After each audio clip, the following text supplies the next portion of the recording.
Bismillahirrahmanirrahim. Assalamualaikum warahmatullahi wabarakatuh. Alhamdulillahirabbil alamin. Innal hamdalillah nahmaduhu wa nasta'inuhu wa nastaghfiruh wa na'udzu billahi min shururi anfusina wa min sayyiati a'malina. Man yahdihillahu fala mudilla lahu wa man yudlilhu fala hadiya lahu. أشهد أن لا إله إلا الله وحده لا شريك له وأشهد أن محمدا عبده ورسوله. اللهم صل وسلم وبارك على سيدنا وحبيبنا وقدوتنا وقرة أعيننا وشفيعنا محمد صلى الله عليه وسلم وعلى آله وأصحابه ومن تبعهم بإحسان إلى يوم الدين.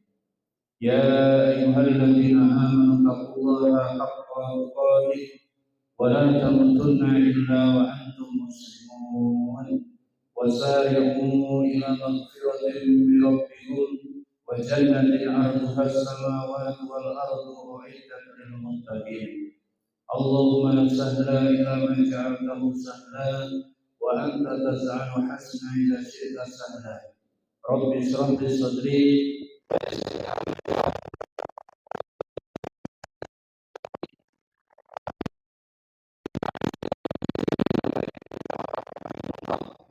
Alhamdulillahirabbil alamin. Di sore yang berkah ini, di masjid yang barokah ini, marilah kita awali pertemuan ini dengan mengucap syukur kepada Allah Subhanahu wa taala.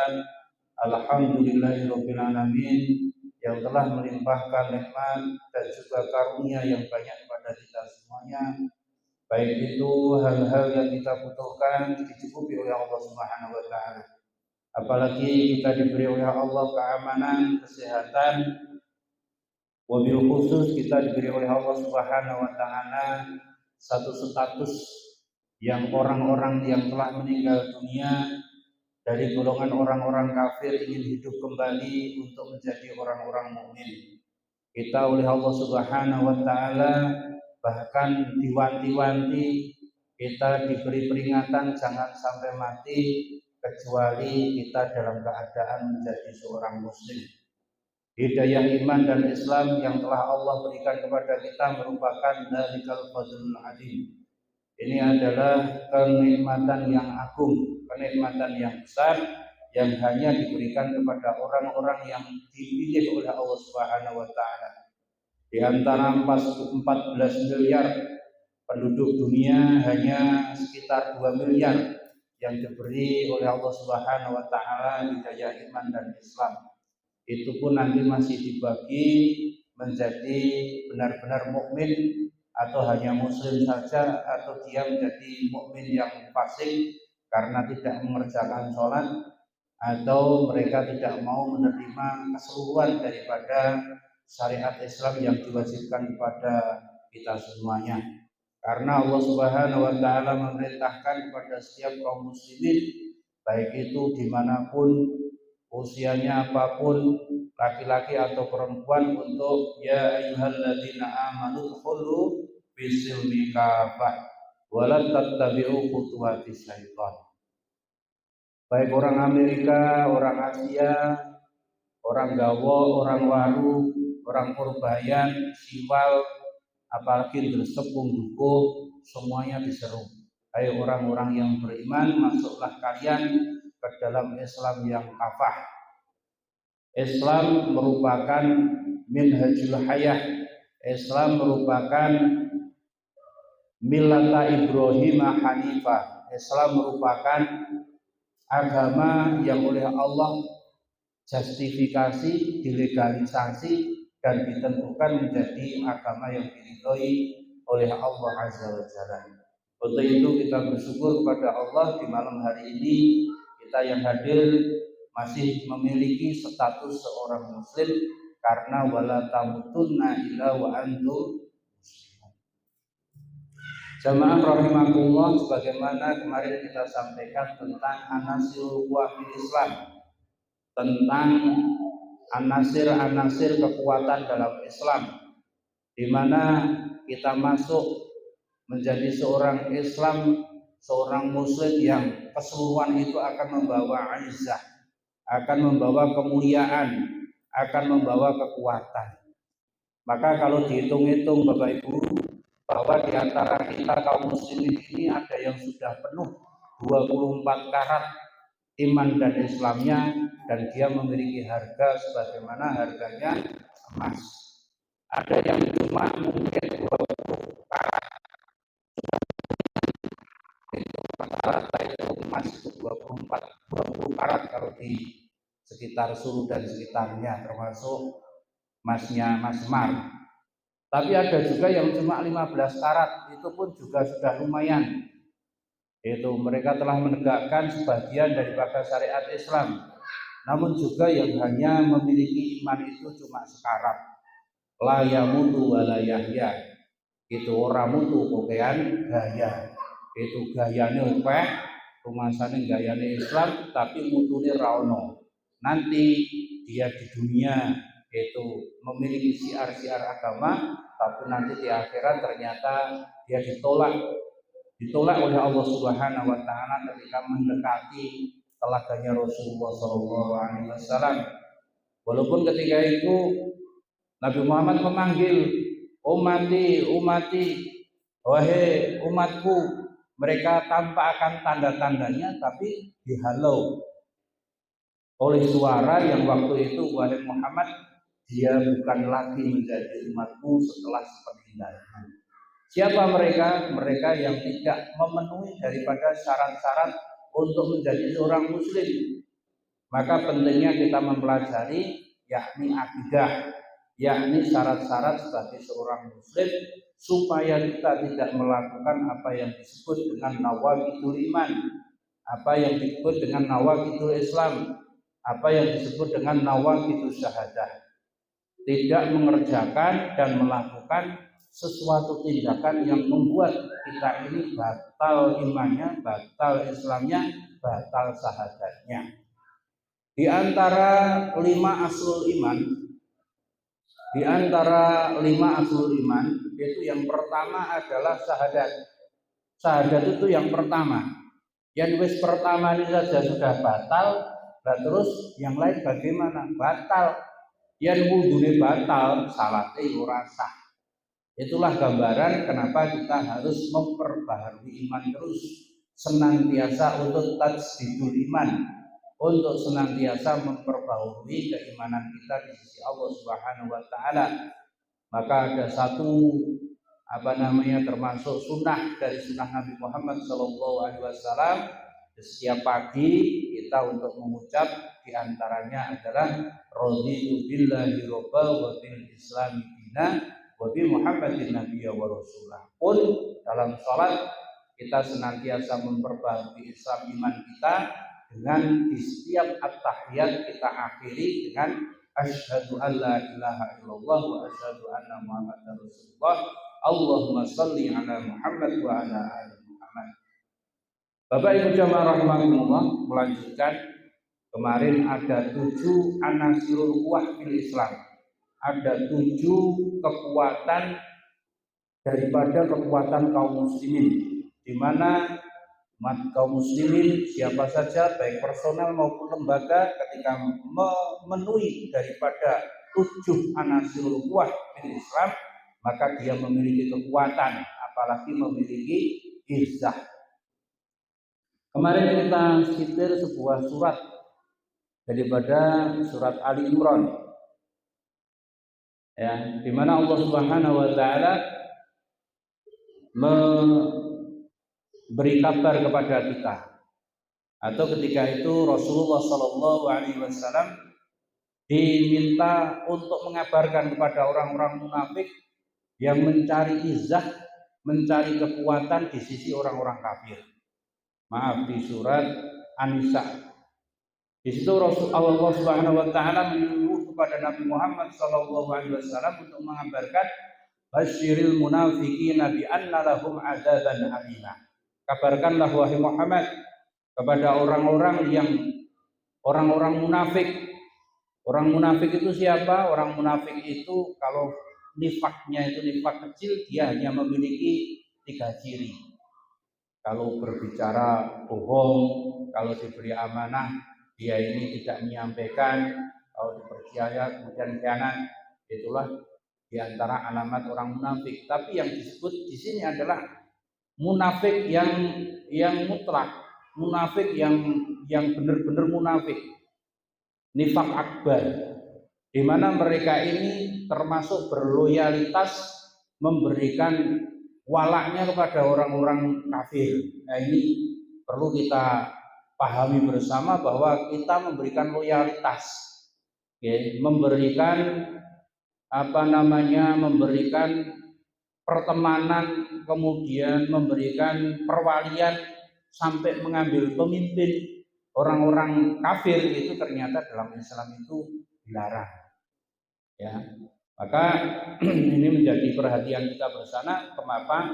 Termasuk sempurnaan daripada iman seseorang itu dengan cara memberikan walak kepada orang-orang mukmin dan memberikan barok kepada orang-orang kafir. Pada ayat ini Allah Subhanahu wa taala memerintahkan kepada Nabi Muhammad untuk memberikan kabar.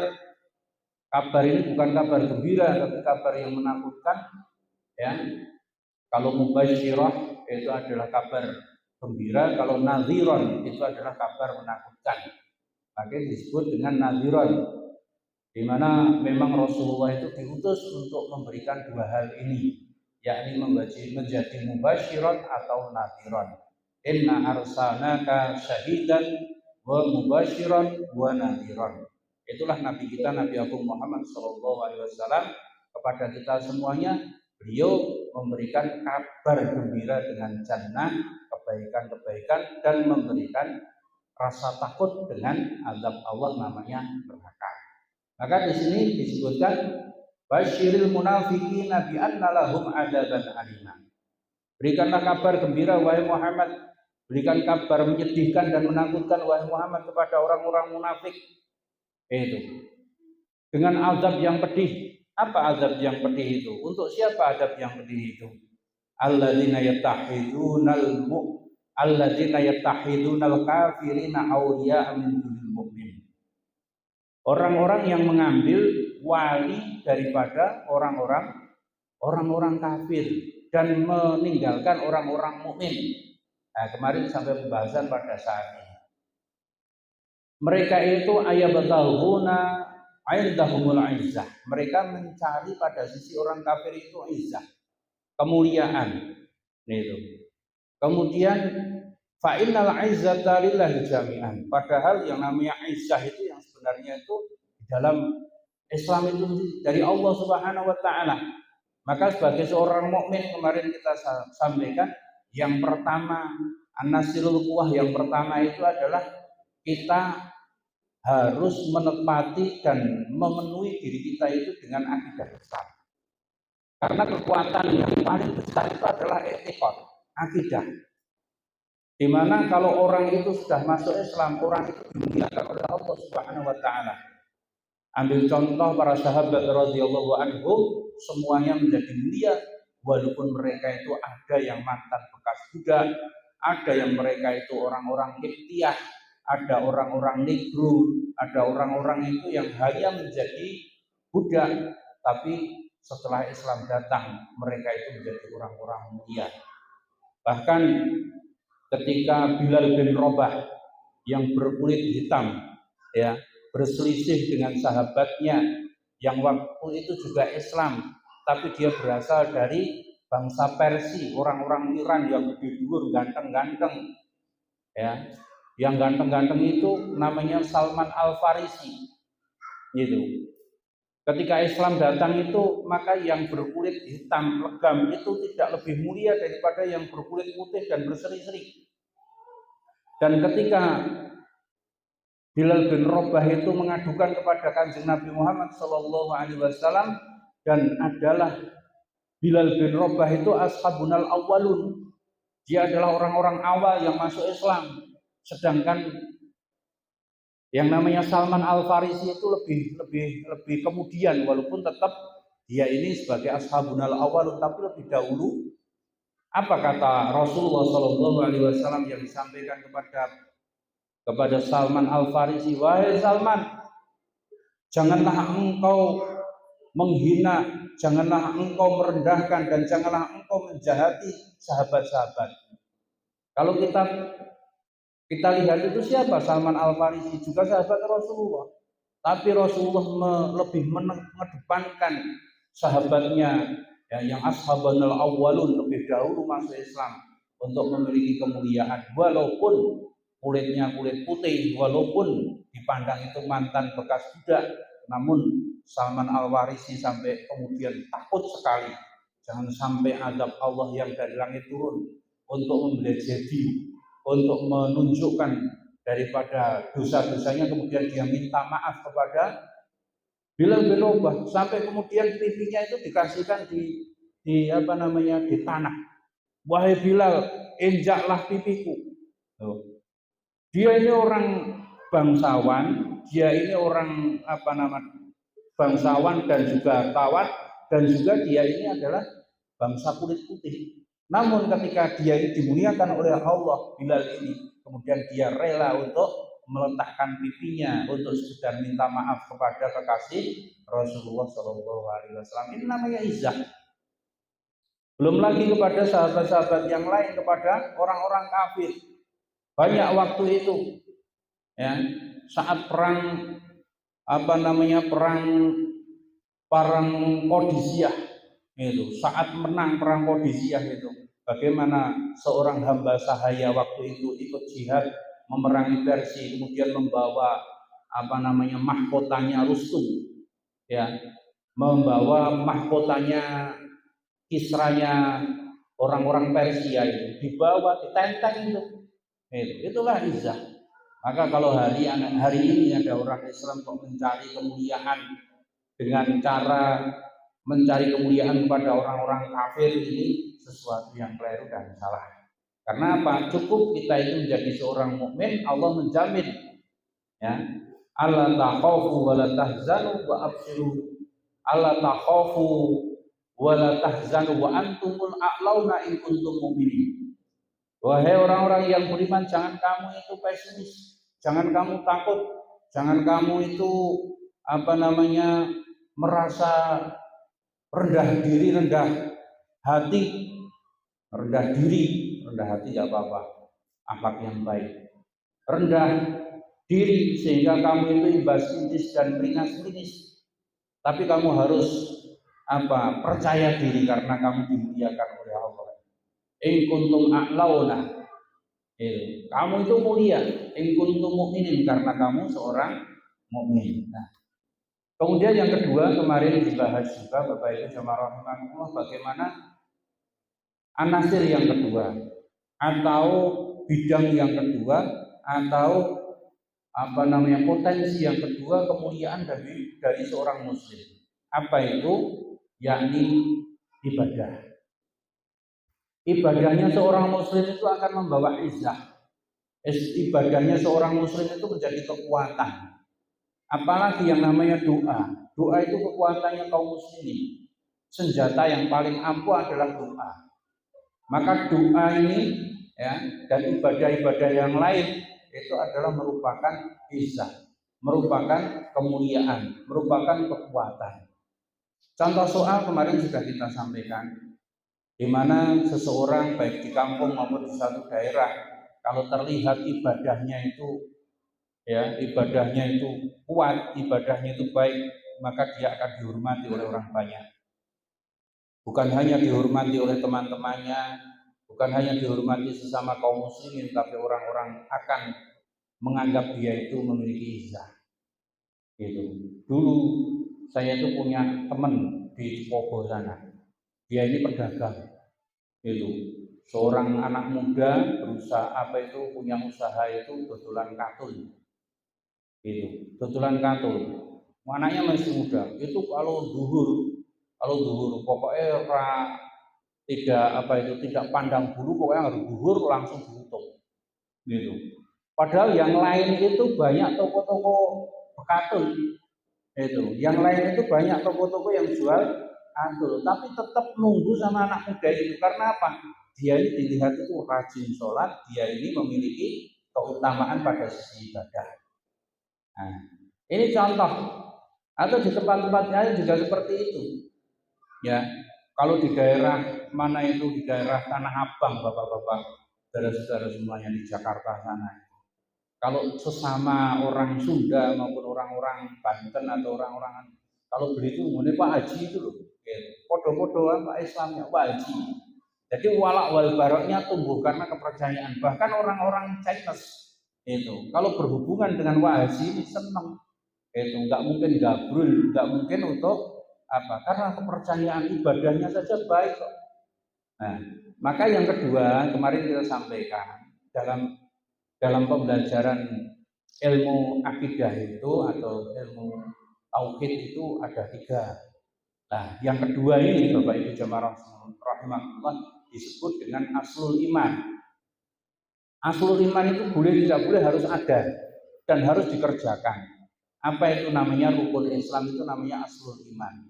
Di mana seorang muslim itu wajib untuk melaksanakan apapun kondisinya kecuali ada udzur. Ya, maka kalau dia itu mengerjakan semuanya, maka menjadi seorang abdi, menjadi orang ahli ibadah.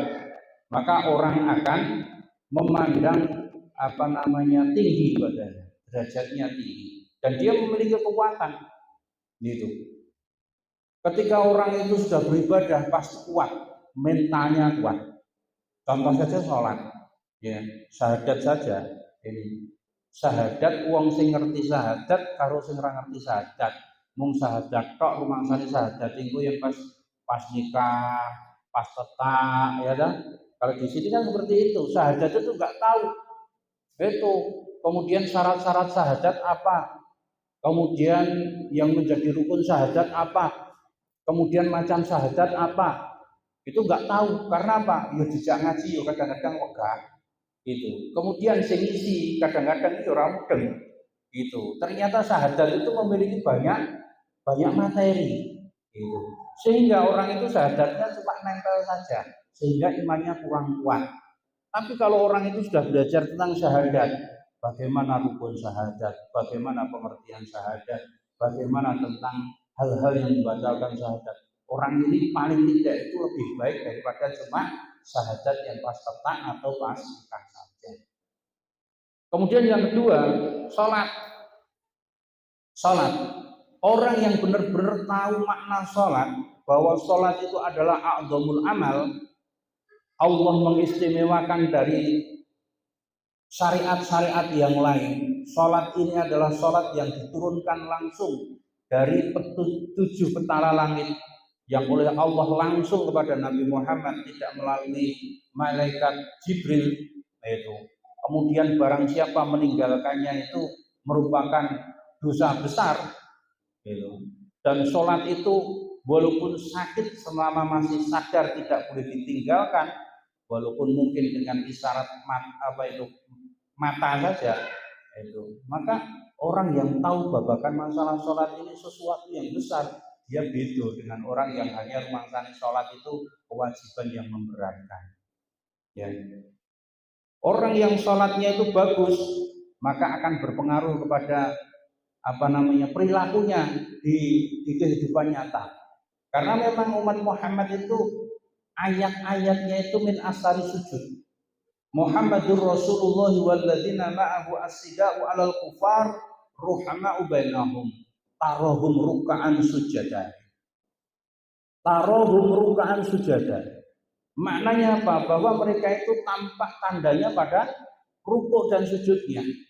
Karena Rasulullah SAW sendiri mengatakan bahwa inna sholata tanha 'anil fahsya'i wal munkar. Bahwa sholat itu akan mencegah dari orang yang mengerjakan itu sesuatu yang mungkar, pekerjaan maupun dosa-dosa maupun mungkar. Nah, ini sholat akan berpengaruh kepada perilaku yang lain. Maka kalau orang itu kemudian menegakkan sholat saja, itu luar biasa. Yang wajib saja Allah suka. Itu. Barang siapa mengerjakan hambaku yang wajib-wajib maka akan aku cintai dalam Arba'in Nawawiyah. Itu kan? Sholat wajib saja. Puasa wajib saja Allah sudah cinta, apalagi ditambah dengan yang nawafil, yaitu yang mustahab, yang sunah-sunah lebih dicintai lagi.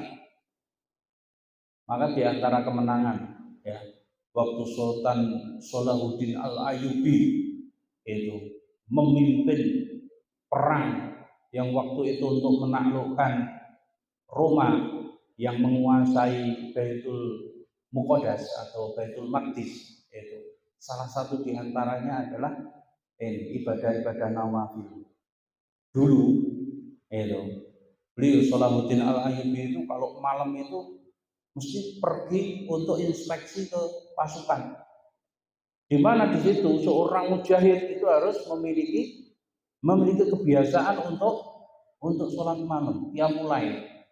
Maka kalau di tenda-tenda pasukannya dia tidak mendapati lampu yang menyala dan melihat di dalamnya itu pada tidur, maka akan menjadi sebuah pertanda ini kekalahan. Maka ketika beliau itu inspeksi, ada satu tenda itu yang gelap, kemudian masuk, dibangunkan itu, kemudian dikatakan kepada mereka, aku khawatir nanti musuh masuk lewat daripada tenda ini karena kamu tidak berjaga. Luar biasa. Jadi kalau umat muslim ini sudah mengerjakan yang wajib-wajib saja, janji Allah itu benar. Walau ahlal qura amanu wattaqau la fatahna 'alaihim barakatin minas sama'i wal ardh.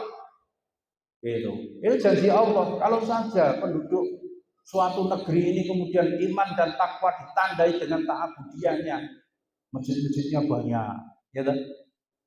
Mesti banyak kegiatan, mesti sholat wajibnya pada di masjid.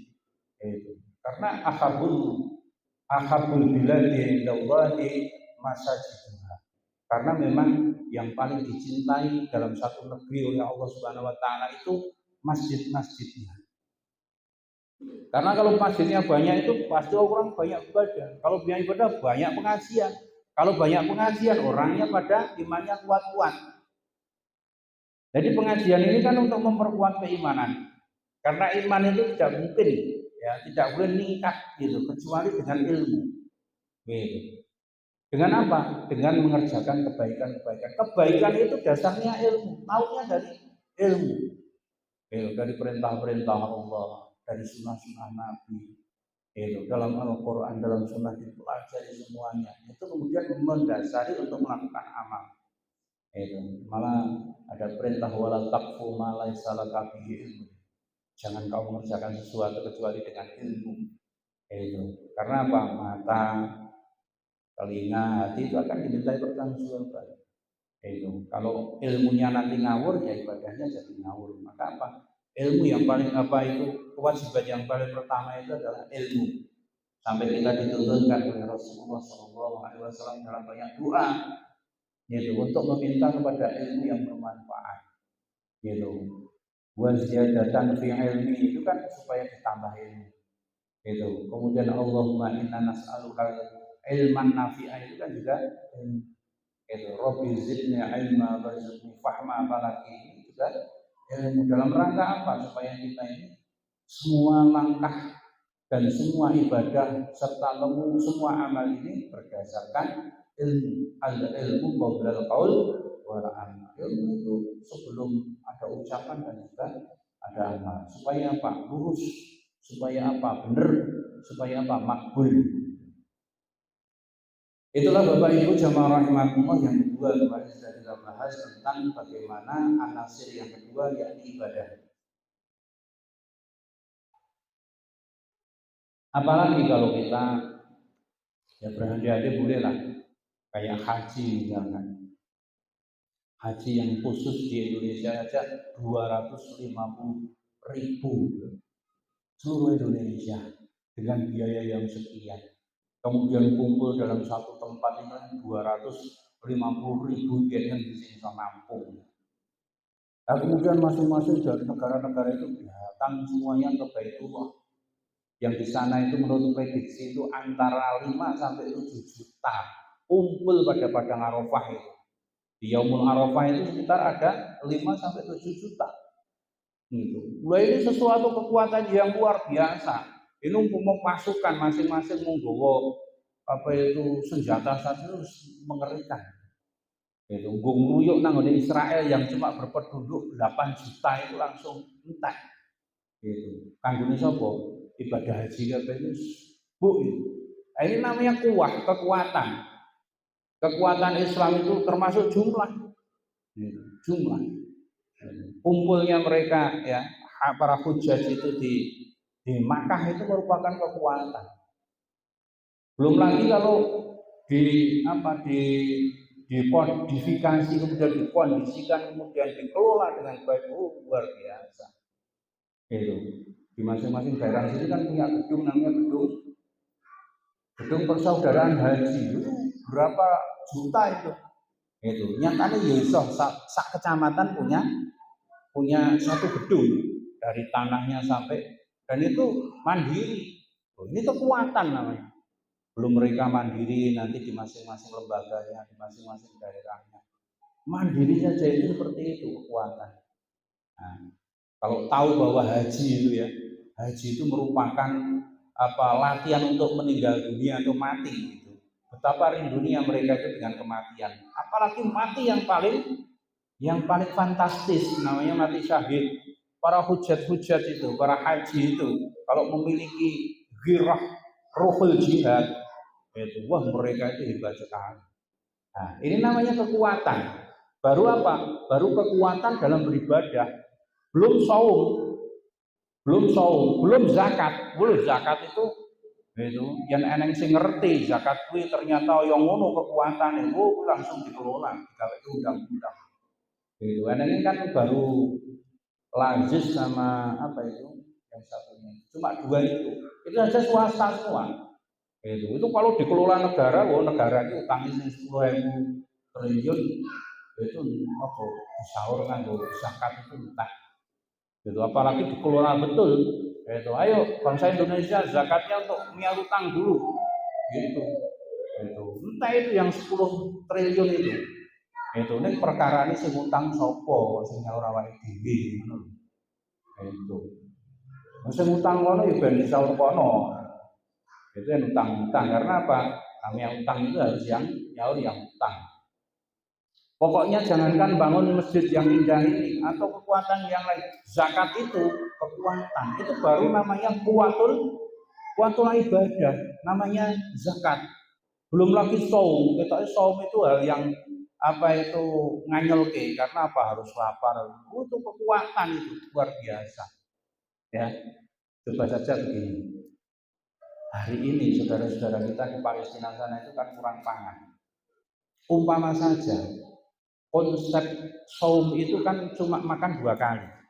Biasanya kita itu makan 3 kali, berarti kurang 1 kali. Umpama 1 kali itu kemudian dijadikan duit. Ya, kaum muslimin Indonesia itu misalkan ya, 75% dari 250 juta itu kan 200 wong. Sing poso umpama digawe gampang gitu ya, mung 50%, berarti piro? Gitu. Kan cuma 100 juta. 100 juta itu nglumpukke wayah Ramadan itu 30 hari.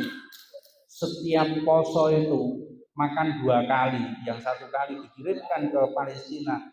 Ya Allah, wong Palestina itu nggak mungkin kehadiran sampai sekarang.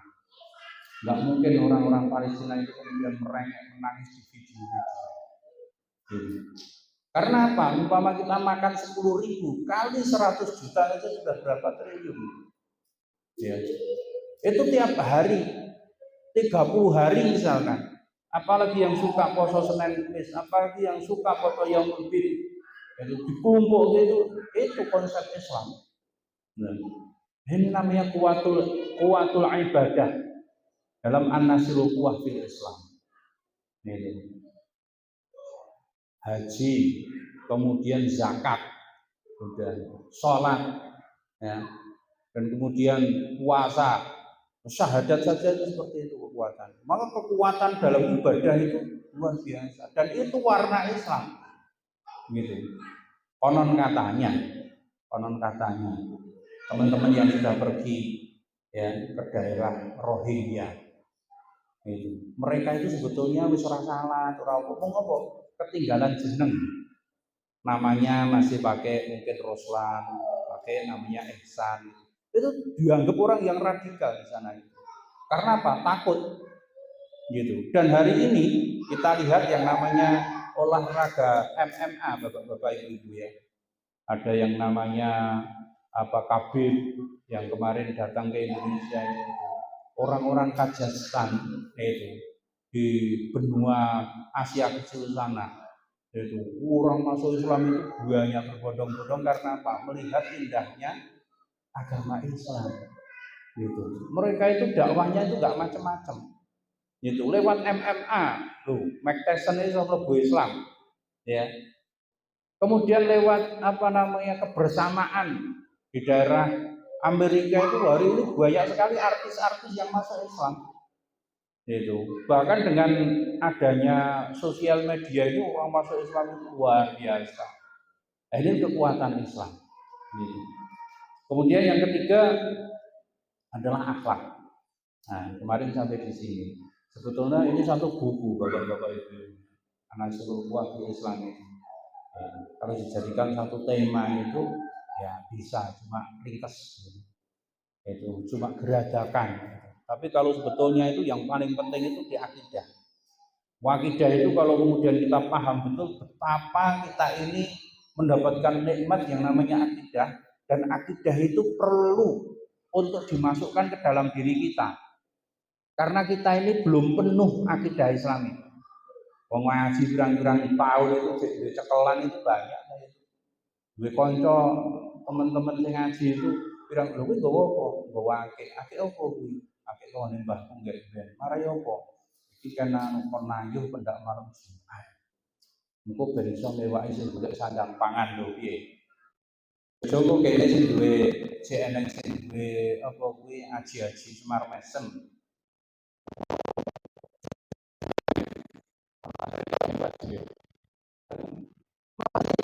Belum masuk itu. Padahal ayat dalam surat Hujurat itu disebutkan yang namanya A'rabiyun itu.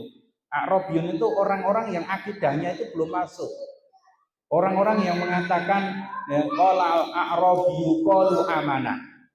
Qul lam tu'minu walakin qulu aslamna. Itulah orang-orang A'rabiyun. Kalau tafsirnya itu kalau sekarang itu di Jepang itu orang-orang Arabiyun itu adalah orang-orang Arab Badui. Orang-orang Arab Badui, orang-orang pedalaman yang tidak memiliki cukup ilmu dan adab istiadat, adab, sehingga mereka itu orang-orang jujur, ya, yang mencari ilmu ke kota. Mereka itu pede sekali, mengatakan aku ini jadi wong mukmin loh, aku jadi wong mukmin, aku menjadi orang mukmin loh. Tapi oleh Allah kemudian dikatakan qul lam tu'minu. Katakan Muhammad kepada orang-orang Arab itu, orang-orang Arab Badui itu, mereka itu katakan jangan kamu mengatakan kami telah beriman, kami telah muslim saja, kami telah Islam saja sudah cukup. Sebabnya apa? Itu walamma yaqbalul imanu fi qulubikum, karena iman itu belum masuk ke dalam hati mereka. Itu carane yang ngapunten ya mriki terlalu keras napa terlalu pripun ning asline realitane ngeten. Wong Islam sing awet turunan ning ora gelem ngaji. Gitu. Wong turunan sing ora gelem ngaji sehingga imannya belum masuk dalam hati. Itu adalah orang Arab Badui. Itu. Yang saya gelem ngaji alhamdulillah, terus ngerti makna syahadat itu apa? Terus ngerti pembatal syahadat itu apa?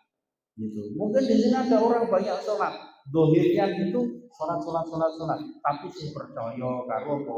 Karo hari-hari. Gimana? Hari-hari yang ditekoki ngoten itu peninggalannya orang-orang dahulu kok. Itu. Wa idza qila lahum tabi'u ma anzalallahu qalu bala nattabi'u ma wajadna 'alaihi aba'ana. Dia mengatakan ini tinggalan wong tua-tua dia. Islam ya Islam Jawane aja ditinggal. Gitu. Cek percaya karo suran. Itu anggar suwa cek nubengi nanti Mangkunegaran, sik golek teleke apa letonge kiai slamet, sik golek turane berkahe jamasan gitu. Lagi nggon sawah-sawah kuwi yen nepasi tandur ya jek pipe gitu. Yen arep panen ya jek pipe goleke mbok Sri Sanghyang Sri. Itulah yang disebut Arab Arabiyun dan itu jumlahnya masih banyak. Maka kenapa Islam itu di Indonesia itu tidak memiliki izah? Gitu. Gawe pemimpin siji wae sing nggawa syariat Islam itu belum tahu keneng. Gitu. Itulah. Maka kita sebagai seorang mukmin mari udkhulu fi silmi kafah. Ditandai dulu dengan diri kita, sing mripo, untuk memenuhi akidah Islam kita supaya penuh menjadi Islam yang kafah. Kafah pemahamannya dulu nggak apa-apa. Paham pemahamannya dulu nggak apa-apa. Baru kemudian Islam itu yang sifatnya perhatian, jamaah.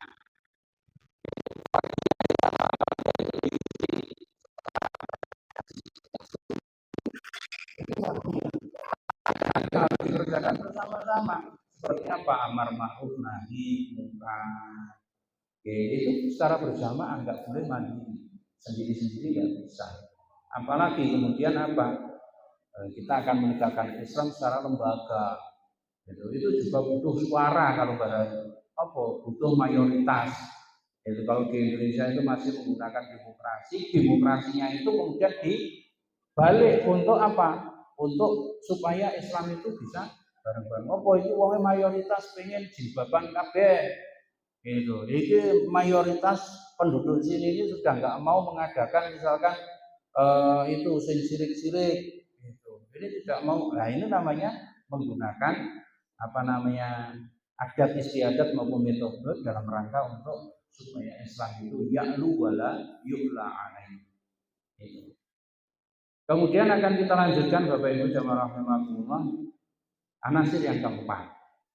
Insya Allah nanti waktu yang akan datang, namun kita mulai dulu yang keempat itu akhlak. Ketiga itu akhlak. Di mana kekuatan akhlak itu memang dalam Islam itu luar biasa.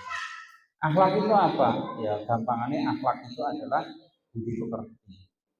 Karena Rasulullah SAW sendiri mengatakan ini boleh kita maka aku diutus ke dunia itu dalam rangka untuk menyempurnakan akhlak yang mulia. Dan akhlak yang mulia itu dalam Islam. Akhlak itu apa? Mungkin orang cocok kalau suatu negara, satu bangsa, tapi kalau sudah Islam itu mesti dari Allah Subhanahu wa taala. Contohnya apa? Akhlak kepada orang tua, akhlak kepada tetangga, akhlak kepada anak, akhlak kepada suami istri, akhlak kepada hewan, akhlak kepada rasul, akhlak kepada kitab. Semuanya ada dalam Islam itu. Jadi adab kita kepada siapapun itu dalam Islam semuanya dibahas. Semuanya ada petunjuknya. Sampai yang kecil-kecil itu dibahas. Maka kita itu harus mengetahui akhlak-akhlak Islam. Supaya apa?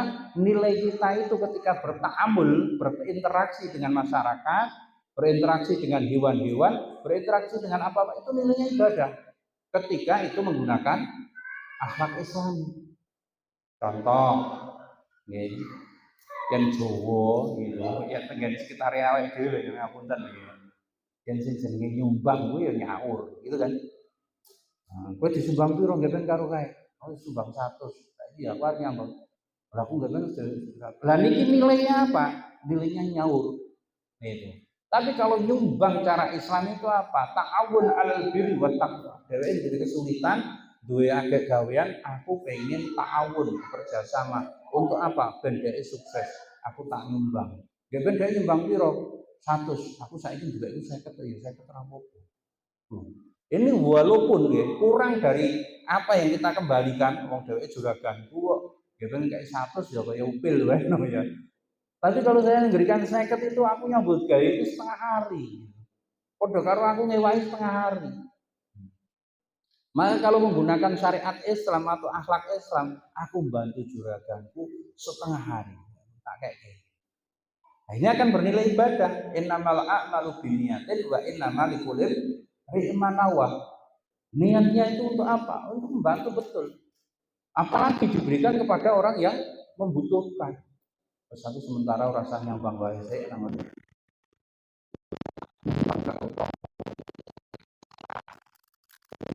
beras tenan bentuk beras itu 5 bojok ya 5 liter 5 kilo seketahui. Ini malah baik. Nah itulah konsep-konsep dalam akhlak Islam. Dan ketika kita menggunakan itu dalam semua perilaku dan ta'amul kita kepada masyarakat, nilainya ibadah. Berbeda ketika kita itu tadi kayak adat istiadat tadi, gitu. Misalkan ini ya, untuk merubah mindset kita dalam niat ini supaya kita ini dapat pahala. Misalkan jagung namanya tonggo, ada tonggo sing duwe gawe.